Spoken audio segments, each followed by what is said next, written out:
Oke, selamat pagi lagi ya. Agak silau sedikit nih. Kita jawab pertanyaan lagi. Kita masih. Halo Kiki. Nah, dan Nyonya. Pertanyaan pertama apa, Bu?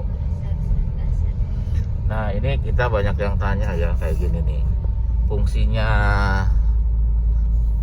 apa sensor atau benda yang ada di mobil itu apa gitu ya. Jadi kita bahas secara singkat, padat, dan sederhana saja ya. Terlalu rumit nanti kalau terlalu teknis gitu. Ya, pertama adalah sensor, bukan sensor, switch dari pressure switch AC. Pressure switch AC ya, kan di tiap mobil rata-rata ada pressure switch AC. Fungsinya buat apa sih gitu ya.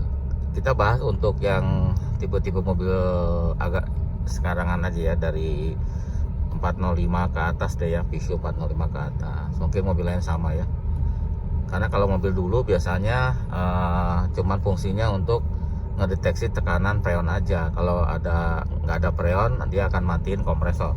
Nah, kalau yang sekarang kan selain dia ngedeteksi adanya freon, dia juga mendeteksi tekanan freon gitu. Jadi fungsinya udah double sekarang, udah ganda ya.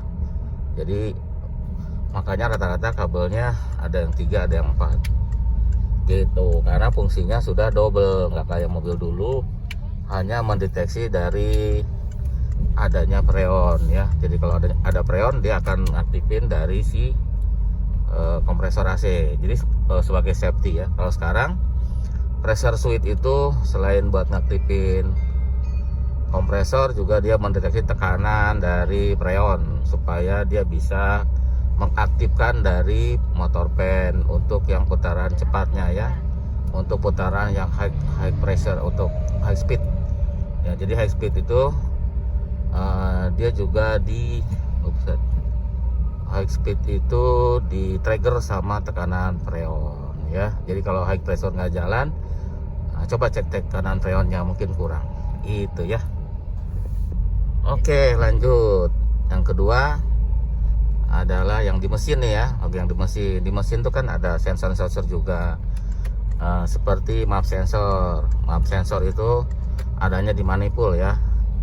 Jadi itu dari manifold pressure sensor. Jadi adanya di manifold.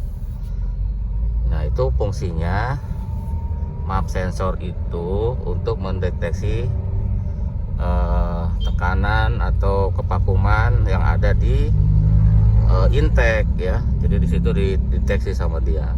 Dari kevakuman itu si map sensor tuh akan tahu ini lagi nanjak, ini lagi jalannya datar, atau ini dari jalannya menurun. Dia itu tahu ya dari kevakumannya gitu. Contoh, kalau nanjak itu pasti kevakumannya akan kecil ya. Kevakumannya kenapa?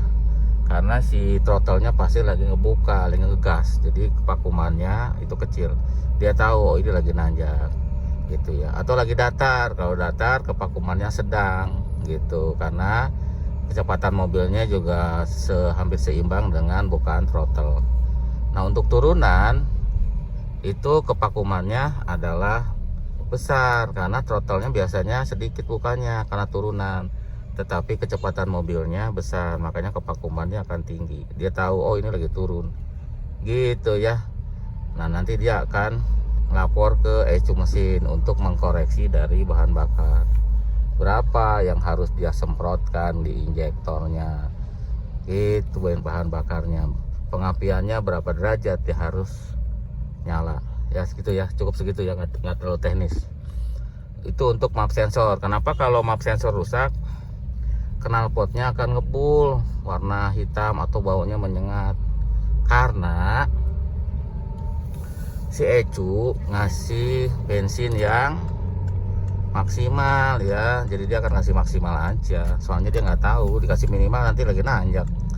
Jadi akan dia kasih yang maksimal, makanya akan ngebul, knalpotnya warna hitam gitu. Untuk emergensi supaya mobilnya masih bisa dipakai sampai ke bengkel. Oke. Itu untuk map sensor. Pertanyaan lanjut Bu. Ya. Nah sebelum ke idle kita ke TPS dulu. Throttle potensi sensor, throttle potentiometer, TPS, dan throttle potensio sensor ya, TPS. Jadi dia itu untuk menyensor atau ya menyensor ya bukaan dari si gas gitu ya.